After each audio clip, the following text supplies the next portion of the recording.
కృష్ణయ్య గారిని పూలే ప్రింట్ నుంచి గత 2 సంవత్సరాలుగా కూడా మరి కామారెడ్డి డిక్లరేషన్ ఏదైతే కాంగ్రెస్ ప్రభుత్వం ఇచ్చిందో దాన్ని అమలు చేయాలని చెప్పి మేము పెద్ద ఎత్తున పోరాటం చేస్తూ ఉన్నాం. అందులో ప్రధానమైనటువంటి అంశం 42% రిజర్వేషన్లు బీసీలకు ఇచ్చినాకనే లోకల్ బాడీకి వెళ్లాలనేటటువంటి అంశం. ఆ అంశం మీద ప్రధానంగా పోరాటం చేయడం జరిగింది. దాని ఫలితంగా అసెంబ్లీలో 2 బిల్లులు కూడా పెట్టి మరి పాస్ చేయడం జరిగింది.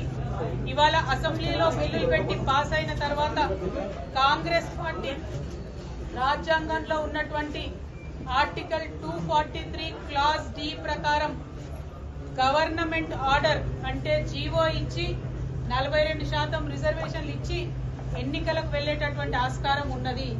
కానీ ఇక్కడ ఉండేటటువంటి కాంగ్రెస్ ప్రభుత్వం తమ యొక్క బీసీల ప్రేమను కేవలం మాటల వరకే పరిమితం చేస్తూ చేతలలో చూపించకుండా అవకాశం ఉండి కూడా మరి రిజర్వేషన్ కల్పించకుండా నెపం మొత్తం మేము బిల్లు పాస్ చేసినాం, రాష్ట్రపతి గారి దగ్గరికి పంపించినామని చెప్పి నెపమంతా కూడా రాష్ట్రపతి గారి మీద తోసేసి బీసీలకు రిజర్వేషన్ ఇవ్వకుండా ఎన్నికలకు వెళ్లేటటువంటి ప్రణాళిక రచించడం చాలా శోచనీయం. రేపు కేబినెట్ సమావేశం జరుగుతున్నది. ఆ కేబినెట్ సమావేశంలో లోకల్ బాడీ ఎన్నికలకు సంబంధించి మరి నోటిఫికేషన్ ఇస్తారని చెప్పి ప్రభుత్వం లీకులు ఇస్తున్నటువంటి సందర్భాన్ని చూస్తున్నాం. మరి అందుకోసమే పెద్దల కృష్ణయ్య గారిని కలిసి ఈ యొక్క ప్రజా వ్యతిరేక విధానాన్ని తప్పకుండా మనందరం కలిసికట్టుగా ఎదుర్కోవాల్సినటువంటి అవసరం ఉన్నది. రాష్ట్ర కేంద్ర ప్రభుత్వాల మీద ఒత్తిడి పెంచాలంటే ప్రజా ఉద్యమాలే దానికి మార్గంగా కనిపిస్తున్నాయి.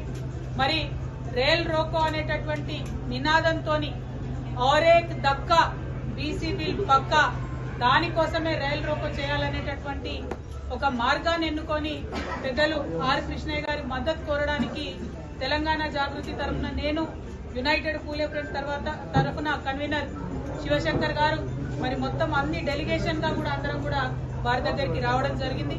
మరి వారిని మేము రిక్వెస్ట్ చేస్తా ఉన్నాం, మీరు ఇన్ని సంవత్సరాలు ప్రజా ఉద్యమాలు నిర్మించడం వల్ల ఇప్పుడు ఏ పెద్ద నాయకుడిని చూసినా ఆర్ కృష్ణయ్య గారు ఉత్తరం ఇస్తేనే మేము హాస్టల్లో చేరి చదువుకున్నామని చెప్పేవాళ్ళు ఈ రాష్ట్రంలో ఉమ్మడి రాష్ట్రాల్లో అనేక మంది నాయకులు ఉన్నారు.